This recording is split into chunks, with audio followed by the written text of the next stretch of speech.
Hello everyone, welcome to Global Online Platform. I am Rahul sir, your management educator. So as you know that our crash course on most important topics is going on. So in Unit 5, we have already discussed most important topics of Unit 5. So if you had not watched that marathon, the link is given in description. Today onwards, we are going to start the new unit, International Business and Information Technology. This is the most important, one of the most important units in our syllabus. Very selective questions are asked so that all the topics we are going to discuss. Today we will see the introduction to international business, EPRG framework, and the modes of entry, and also the stages of internationalization. Before starting, there is an important information for you. Sorry. So as you know that the UGC NET 2022 exam is very close. So if you take this course, you will get complete video lectures, full syllabus notes, test series, and PYQs, PDFs. This is going to be a target-based preparation. We are offering the UGC NET Management Paper 2 course in a most structured and comprehensive way. These are all the contents we have provided. If you take this course, Paper 2 course, you will get Paper 1 totally free. So the fees of the course is ₹7,000 and the validity is 1 year. Here you can access the, if you take this course, you can access the content provided at the right corner in number of times. So what you have to do, you have to download this our Global Online official app. After logging in, you will see this home interface. In this home interface, select the second button, that is this store button, and there is both the options are there. Either you can search bar in the search bar UGC NET Paper 2 Management, or you can just select the by scrolling you will get this UGC NET Paper 2 course. Just you have to select and pay. If you want to join the batch, contact on the given number, and if you have any query related to the batch, you can contact this number through WhatsApp only. Let's start. So in today's lecture, we are going to cover what is international business, what are the features of international business, then comparison of domestic and international business, then stages of internationalization, EPRG framework, problems in international business, and modes of entry. After watching this video complete with full concentration and trying to understand, you will not face any problem from these topics. So first, let's understand what is international business.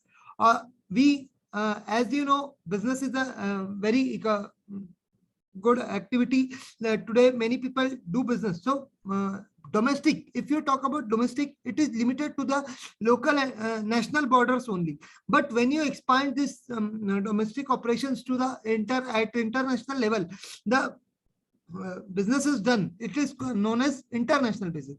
Now let's see from here. Business activities done across the national borders is an international business. In simple words, it is mentioned that the activities which are done across the national borders is called as international business. The international business is the purchasing and selling of goods and commodities and services outside its national border. Such trade modes might have owned by the state or the private owned organization. International business can be the state loan means that the national government owns it, or by the privately owned resources. Okay, then in which the organization explores the trade opportunities outside the domestic national borders to extend their own particular business activities. For example, manufacturing, mining, construction, agriculture, bank, health, education, transportation, communication, and so on.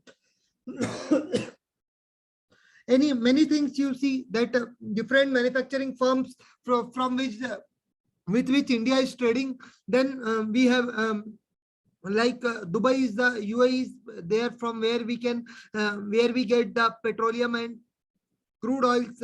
Whole industry to whole world, it provides the crude oil. Then construction based businesses are done through national borders. So this is our all the examples of international business. Then let's understand what is the difference between international and domestic business. International business, it is an extension of domestic business, and marketing principles may alter. International business is what? Business marketing is a vital part of any business. So here it has been related with the marketing. Okay. Then domestic business follow the marketing principles domestically. These are limited to the national borders. These are beyond the national borders. Difference in customs, cultures, and factors. If you trade internationally, if you see the international trades, there is a difference between the culture will be different. In suppose if you trade with China, if you trade with Nepal, Bhutan, or USA, the culture will be there. The customs there. Norms will be there different, but in domestically this a very less difference, no or a minute difference is there when we trade in different areas of a local country. Okay, then it is quite wide. The scope of international business, it's subjected to whole world, so the scope is very wide. But in case of domestic business, it has a narrow scope. Then selling procedure changes. You have to do a lot of formalities to sell your products outside, so it is the selling procedure changes, and the selling procedure remains unaltered. There is no alteration regarding the selling procedure in domestic business. Okay, then working environment and management practices change as suit to the to local conditions. Whatever it varies from the management, and the working environment varies from the countries to countries. So it will be different all the sides. But in case of domestic business, the management will remain the same, and the working environment might be little different, but there will not be any different, because in our India different state follow different so working environment may be different, but the management practices will not be different. Okay, then we'll have to face the restrictions, trade practices, license, and government. If you trade in international business, you have to if you are thinking to go in international business, the company will have to face the restrictions, all the political factors, that is political, economical, socio-cultural, technological, and legal restrictions will be there. But in case of domestic business, they have little impact on the domestic trade. These special factors impact the domestic business at a very small scale, but a wide impact on these special factors impacts the international business widely. Okay, I hope you might have this difference is clear. Let's understand the stages of internationalization. I have mentioned everything in very crux format, because we should, as the exam is very close, it's better that we should understand things point to point, which will help us to select the answer from the keywords only. Let's understand what is domestic market, domestic company. Domestic company is when the operations are limited, when the operation, vision, mission, and is limited to the national political boundaries, it is called a domestic company. Then we have international companies. International company which focuses on the domestic practices but extend the wings to foreign countries, more export and import. Just we are the producer, no extra product will be no new product will be manufactured, only the product we are manufacturing which we will export, and if anything whatever we need we will import to our country. This is the international company. Then multinational company is a strategy in which the different strategies adopted by different countries for different market. Suppose you have to market your product in USA, you have to do business in USA. So what you will do, whatever you are following, you will have to do according to the culture of USA. Suppose the KFCs are there, KFC, Pizza Hut, Domino's are there.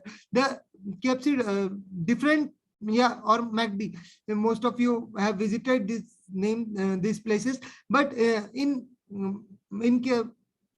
India, the beef burger is banned. Why? Because they have to follow the Indian norms. So multinational company, this is an example of multinational company. Then global company, either produce in country or market globally and market domestically. Here there is no there is no any type of segmentation. A company is produced, either the company will produce in one country and market to the whole world, or the production is done at the market level, at the global level, but marketed at a specific, marketed to a specific country. The Coca-Cola and Pepsi are the best examples of global company. Then we have transnational. Transnational company produces the market, invests and operates across the world in integrated approach and dispersed operation. This is the transnational, means what? This is the company, this is the, in this company they have both the features of all the sub features of global and multinational companies. Either these have, this is a very integrated strategy. The operations are fully decentralized, and the integrated approach and dispersed operation, where this keep very efficient people with them. The marketing experts are there, finance experts are there, operational experts are there. Anytime they will start either their production in one country or in a specific region. So this is the example. This was all about transnational company. For multinational and transnational are a little bit you may confuse, so I have brought a chart for you. Before understanding that, we will study here. This chart will clear. Let's understand first of all international strategy. International strategy is the relationship between two or more nations. Here two or more nations are involved. Then transports is business outside the country. The business is transported outside, the goods are transported. Then each operation is replication of the company's domestic business. The way the company is operating domestically, in the same way the company will operate worldwide. So this is in case of internationalization, and it involves subsidiary general managers. Subsidiary general managers are there in the international market. Let's understand now the multinational. When the people in different countries have significantly different tastes, a multinational will often the test choice, the multinational best choice, because there are the needs of people in different countries vary as per their as per the country. So here multi-domestic company or multi-domestic strategy is used by the company. They will manufacture or do their task or offer their services according to the requirement of that country. There the home culture will be followed. Here the host culture will be followed. Okay. Then multi-domestic operation entitles in different countries can essentially operated at different business. Decision making is decentralized. Here the decision making power is decentralized from the home country in the case of the multi-domestic strategy. Now let's understand the global strategy. Global strategy, they consider the entire world as one market. Here in the previous slide I told you that there is no segment, whole world is treated as one market. So there a centralized strategy will be used. Entire world will be treated as one market. Many operates with mixture of two or more organizational structure simultaneously. Two or more organizational structure work simultaneously in case of global strategy, and the decision making is fully centralized. Remember that in case of multinational, the decentralization will be there, but in case of global strategy, no decentralization will be there.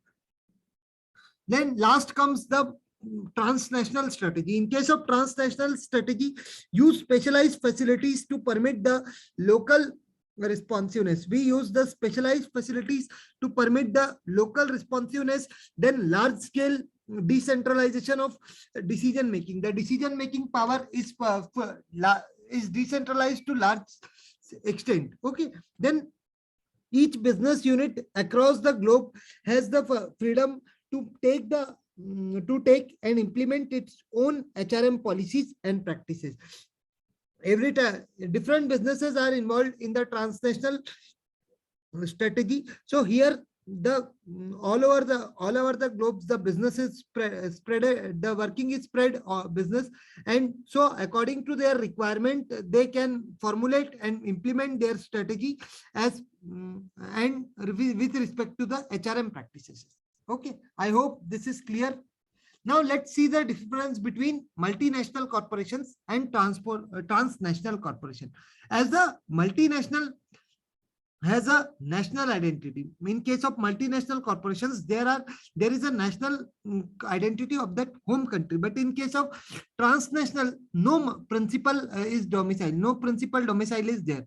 Then second point comes the control over the centralized in the national headquarters. Even though the multinational are decentralized to some extent, but the control is traded from the national headquarters. The national headquarters keeps a little control in case of multinational corporations. But in case of transnational, control is totally dispersed. Then point 3 comes, these are monolithic organization, domestics.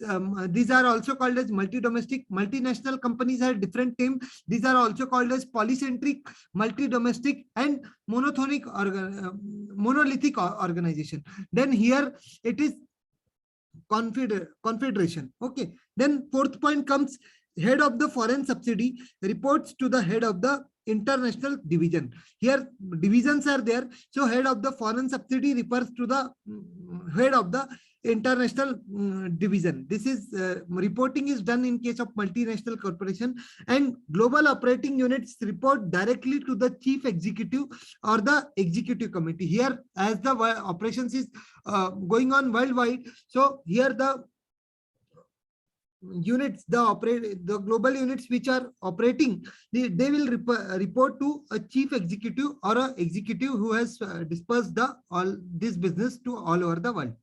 To them, they will report. Okay.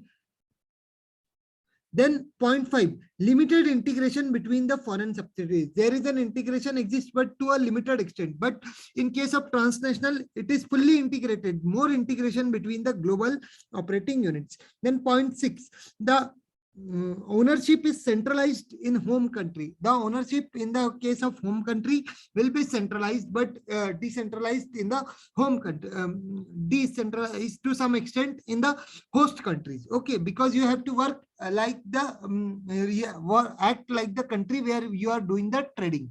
Okay, but in case of the transnational company, ownership is internationally dispersed. The ownership is internationally dispersed. Then point 7, business plans are national market. Business plans are for national market. The business plans are for national markets. And in case of transnational, the global planning considering the whole world as single market. Then the global planning is considering the whole world as single market. Okay. Then the last point is there. It differentiates between the domestic market and the foreign market. Here I told while explaining in the previous slide that you have to become like the that country where your operations are going. So there is a difference between the domestic market and the foreign market. But in case of transnational company, the whole world is viewed as a single market. The whole world is viewed as a single market. Okay. I hope this difference is clear. Now let's understand what type of problems are faced in international business. There are going into international business is not that much easy as we are doing domestically in our domestic country. It's involves n number of challenges. So let's understand what type of problems are being faced when a company plans to things for to do an international business. That's political factors. There are n number of political restrictions are there. A lot of formalities you have to follow while doing your businesses. Then high foreign interrelatedness. There is foreign restrictions are huge interdependencies. Then exchange instability. The exchange rate matters a lot in case of international business because multiple currency, you should have multiple currency, then only technology will be able to trade in different countries. So exchange rate instability is a challenge. Then entry requirements. Many companies not allow, many countries not allow easy entrance to different countries. Sorry, different companies. But here they have to fulfill a lot of requirements, their formalities. Then only they will allow you to establish your business in their country. So here entry requirements are necessary. Then tariffs, quotas, and trade barriers. Trade barriers are there that you have to pay certain charges to import or export certain goods. So in case of international business, tariffs and quotas, a certain quota means a certain limits is restricted. Then corruption. And corruption is the most common problem in case of international business because there are n number of money eaters. Then bureaucratic practices of the government is not able to understand the today's culture. They don't decentralize the power. So these are the bureaucratic practices of the government. Then technology sparing. As you know, the technologies which are used in developed countries and in developing countries, both are different at different level. That technology which is being used in China, which is being used in USA, which is being used in India are totally different. You have, if you have to establish your trade with USA, you should have that technology which that country requires. Then you will only then your international business will run smoothly. So technological pirating is also important. Then quality maintenance is also important because the countries which are developed, they don't accept any type of defective products. So maintaining if improper maintenance of quality will be there, the goods will or the services will not be expected from the exporting countries. Then huge cost. International business is not cheaper. It's very costly, very expensive in nature. So high cost is involved in international business. These were the very common points you might have studied and understood well. I hope these problems of international business is clear. Let's understand the modes of entry. Modes of entry is not mentioned, but it's always asked that what is licensing, what is franchising, wholly owned subsidies, such things are there.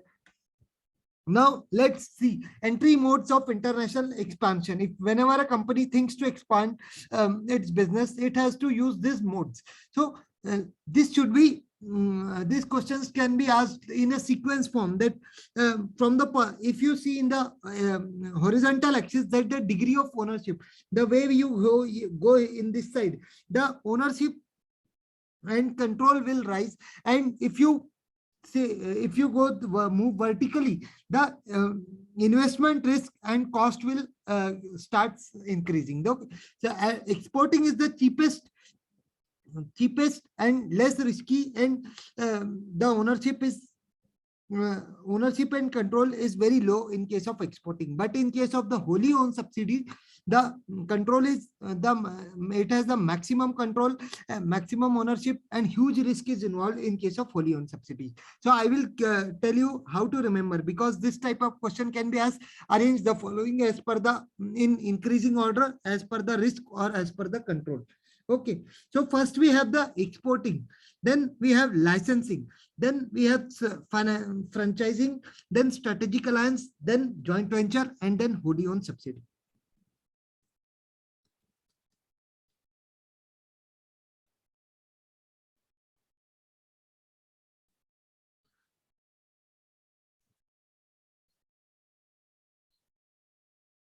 Now I am telling you story in Hindi. Please try to understand. सबसे पहले बंदा क्या किया, बंदे को करना था export. तो एक्सपोर्ट तो फोकट में नहीं हुआ. फोकट में करने के लिए उसको एक्सपोर्ट करने के लिए क्या लगा, लाइसेंस लगा. लाइसेंस नहीं मिला. लाइसेंस कहां से लिया उसने, लाइसेंस लिया फ्रेंचाइजी से. फ्रेंचाइजी से लाइसेंस इजीली मिल गया क्या, नहीं. फ्रेंचाइजिंग से लाइसेंस इजीली नहीं मिला, उसके लिए उसको अलायंस करना पड़ा. So that is the strategic alliance. Then strategic alliance के बाद क्या मिला, स्ट्रेटेजिक अलायंस के बाद क्या हुआ, दोनों मिल गए तो joint venture. And joint venture, then after joining they created their subsidy, that is wholly owned subsidy. I am repeating it again. सबसे पहले बंदे को क्या करना था, एक्सपोर्ट करना था। एक्सपोर्ट करने के लिए क्या क्या किया उसने, लाइसेंस लिया। लाइसेंस लेने के लिए कहाँ गया, फ्रेंचाइजी में गया। फ्रेंचाइजी में उसने क्या किया, अलायंस किया।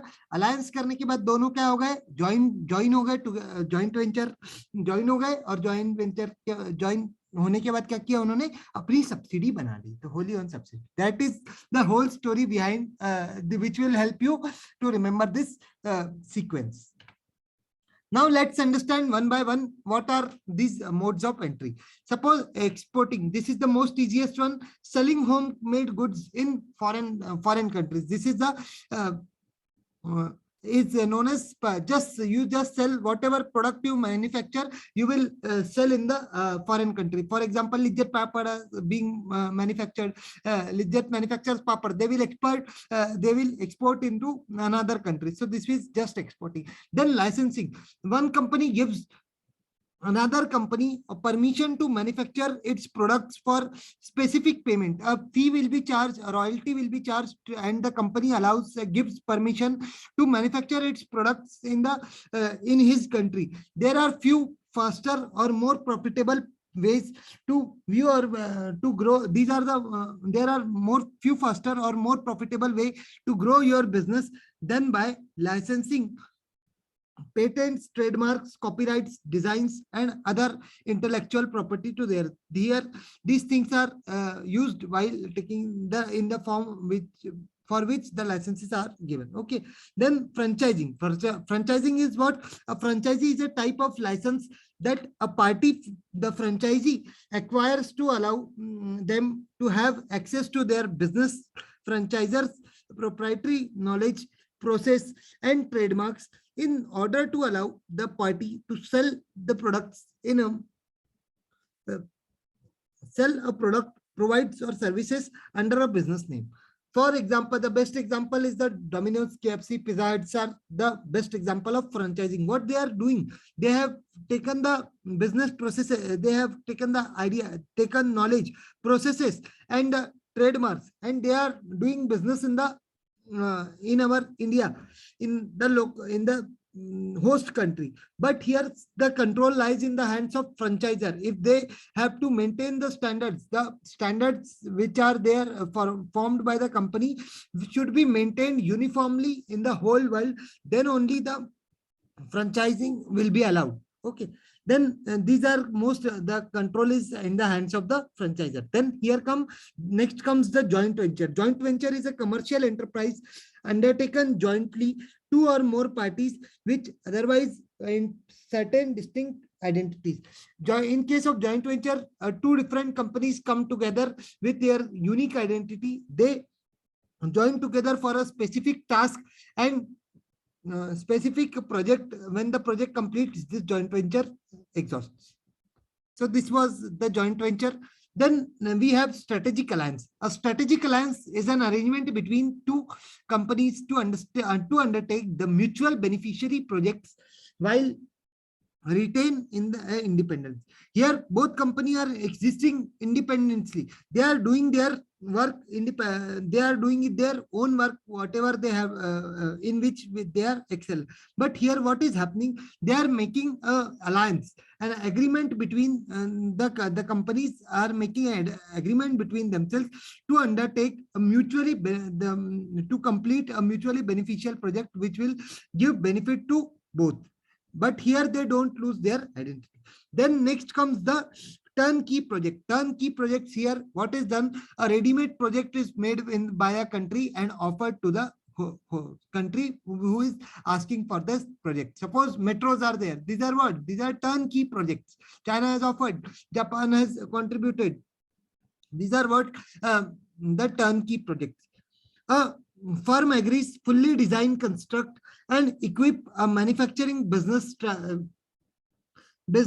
services and facility and turn the project over to the purchase when it is ready and operations for the remuneration. They charge a particular amount which is required to maintain, which was that whole charge whole with their 1 second. Let me have some water.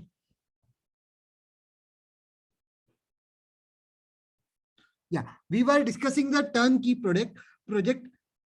So a turnkey project is what? A turnkey project agrees to fully design, construct, and equip the manufacturing business services facilities and turn the project over the purchaser when it is ready for operations for a remuneration. Here, what's happening? Suppose a computer, laptops are there, or some big new technologies are involved in a country, and suppose India needs that product. So what they will do, they will make the complete, they will provide the whole project and formulate, make it ready in their country and offer to India, and India will pay the charges, whatever the project, whatever the cost of the project. Suppose in case of metros, the compartments, the bogies of the metros were what? They were manufactured in the country, China, and provided back to India. Okay. Then Corona, you can call coronavirus is a as a turnkey project because it started in China and it has provided free of cost to whole world. So this is an example, or it is also, it can also be called as exporting. Jokes apart. Then we have foreign direct investment with allowance, without allowance. FDI is of two types. One is without allowance and one is with allowance. What is foreign direct investment without allowance? The company enters the international markets through FDI, invest their money, establish manufacturing and marketing facilities through the ownership and control. Here, in case of foreign direct investment without alliance, company just enters in the international market through their investment. They will invest in the money, establish their manufacturing units and marketing facilities through ownership and control. Then in case of FDI with alliance, what happens in case of FDI with alliance? It may take many forms, such as direct acquisition of a foreign firm, constructing a factor on investing in the joint venture, or making strategic alliance with one of the local firms with the input of the technology, licensing of intellectual property. So here what is done? In case of with alliance, they will not start their business with scratch. Here, in case of without alliance, they were establishing their manufacturing units, developing their all facilities, and then they will start business through ownership and control. But in case of without alliance, what they will do? They will just acquire a local firm. A foreign company acquires a local firm with those who have all those facilities, like technology, licensing, and intellectual properties. An acquisition is done, or making an strategic alliances can also be made, and through in case of foreign direct investment without alliance. Let's understand the last one, wholly owned subsidiaries. Wholly owned subsidiaries is a company whose common stock is 100% owned by another company. As the term word suggests, wholly owned. If the common stock of the company is owned, if the 100% shares of the company is acquired by another company, it is called as wholly owned subsidiary. A company can become a wholly owned subsidiary through an acquisition by a parent company. The majority owned subsidiary is a company whose common stock is 51% to 99% owned by a parent company. Here, remember this percentage: whenever a company's control over the stocks is greater than 50%, in the range of 51 to 99%, it will be called as the parent company, and the company which has become, it will be on which it is controlling, it will be known as the subsidiary company. So this is all about the modes of exporting. Let's begin with the one of the most important framework, that is EPRG framework. Now this framework will be very much easy for you to understand, because we have already discussed the stages of internationalization, means the domestic, international, multinational, global, and the transnational. We have understood this, so it will not take much time to understand. Let's understand the EPRG framework: ethnocentric, polycentric, regiocentric, and geocentric. Okay. Then you have to remember this full form also, because such silly questions are also. Remember, this EPRG framework was introduced by Wynne Douglas and Perlmutter. WDP. Remember, let me write.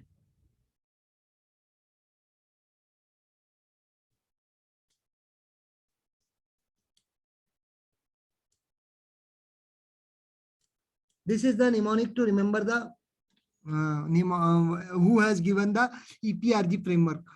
Win Douglas and Win Ethnocentric, Polycentric, Regiocentric, EW. This just easy. Just remember EWPD. Okay. EWPD, that is EPRG framework given by Win Douglas and Palmerton, focusing on the international marketing operations. This was based on the international marketing operations. It describes the different attitudes that the management of a company has about the international markets. It indicates the attitude of the management which regarding the international markets. The EPRG framework addresses the way the strategic decisions are made in the company and what is the nature of the relationship between the company's headquarters and the subsidiary outside. EPRG framework mainly indicates that the nature of relationship between the home headquarters and the in the host country, that is home country and the host country. Then it consists of 4 stages. And the framework states that the companies operate in one following 4 ways in the international market. One of the 4 ways will be adopted in by a company while it is international market, in international business. Let's understand. This is a quick crux of EPRG framework. When you talk about ethnocentric, here will be home country orientation. The orientation will be home country based. Then in case of polycentric, host country orientation. Okay, you will have to become like the country in which you are doing your business. Then in case of regiocentrism, a regional orientation will be there, like this NAFTA, SAFTA, these integrations are there, regional economic integrations are there, according to which them you have to work. And geocentrism, a whole world is orientation. This is the same concept we understood in the globalization, global company, same will be applied in the geocentrism. Okay, let's here this will clear you that ethnocentric, one marketing approach used by the home country strategy applied to all other markets entries. Whenever a country, this is related to what? This is related to international. The no new product will be manufactured for marketing beyond the national boundaries. The product which is the company is manufacturing will be marketed to another country. This is ethnocentric. Then we have regiocentric. Regiocentric, I told about this is related to a different region, a particular region is there. It adjusts to economically needs the consumer demand and how the consumers use e-commerce services. How this adjust, the conditions are being adjusted like to economic as per the economic needs and consumer demands, and how the consumers use e-commerce services in a particular region. This is regiocentric is subjected to a particular region. Then we have polycentric. Polycentric, in case of polycentric, each market location has a unique and specific marketing approach. There is the marketing approach varies from countries to countries where the company is doing its business. It is similar to the multinational. This polycentric is similar to the multinational approach, that each market location has a unique and specific marketing approach. Then approach is adopted to market local. Here you have to do, in case of, you have to think as per the host country nationals, as per the people of host country people, and you have to market it accordingly. Then in case of geocentric, global orientation will be there, and the whole world is treated as one market for the company. So this is about the EPRG framework. This chart will clear all your doubts if you have here, because more in more comprehensive way they have mentioned.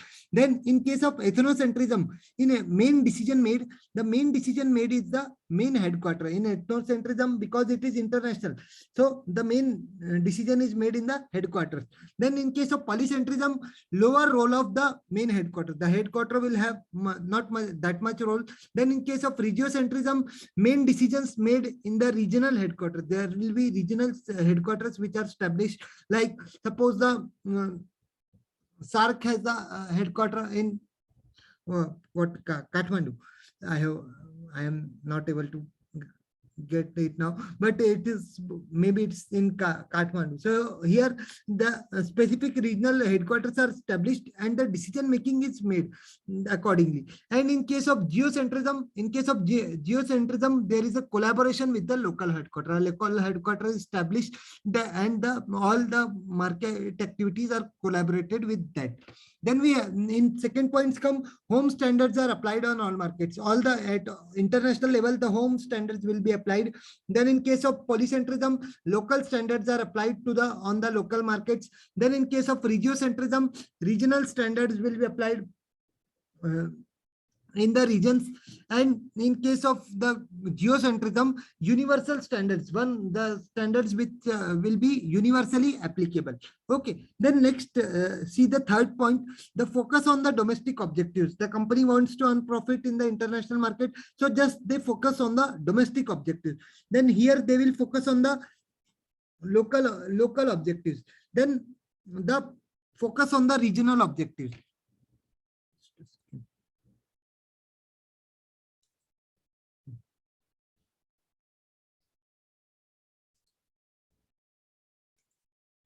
They will focus on the regional objectives, and they will focus on the global objectives. So objectives, the words as per, except the domestic ED, remember this ED, ethnocentric will refers to domestic, then PL, then polycentric to local, then regiocentric, R square, regional to regional regiocentric to regional objectives, and in case of geocentric, G square, global to global objectives. Okay, I hope this will be easy to avoid confusion in exam. Then identification with the owner's nationality. The owner's nationality will be identified in the internationalism in case of ethnocentrism. Then identification of the identification with the nationality of the host country. Nationality of the host country will be identified in the case of polycentrism. Then in case of regiocentrism, the identification with the region will be established, regiocentrism, and global view will be there in case of geocentrism. Okay, then last point comes, these are higher positions taken by the managers for owner's country. Higher positions will be taken by managers from the owner's country. Then we have polycentrism, higher positions taken by the local managers. Higher positions are taken by local managers.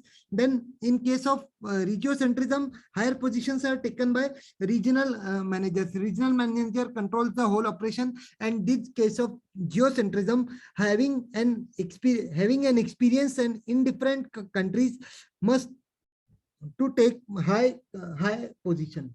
Means in case of global countries, in starting we had seen that there are committees of experts will be there who will be reported one strategy for one world. Okay, this will be followed in the geocentrism approach.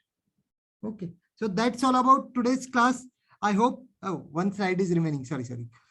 Let's understand what is globalization. Globalization is what, as we know, as we have understood all these things, let's see this one slide too. Globalization can be defined as the process of rapid economical, cultural, and institutional integration among the countries. When the countries are integrated at the local level, at the economic level and institutional level together, this is called as globalization. And then the unification is driven by the liberalization of trade,